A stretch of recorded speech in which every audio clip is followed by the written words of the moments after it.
เป็นข้อเสนอจากใจอายเมื่อสองคนเฮาก้าวเข้ามาเป็นคู่ใจ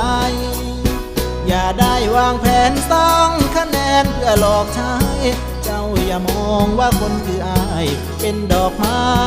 ริมทาง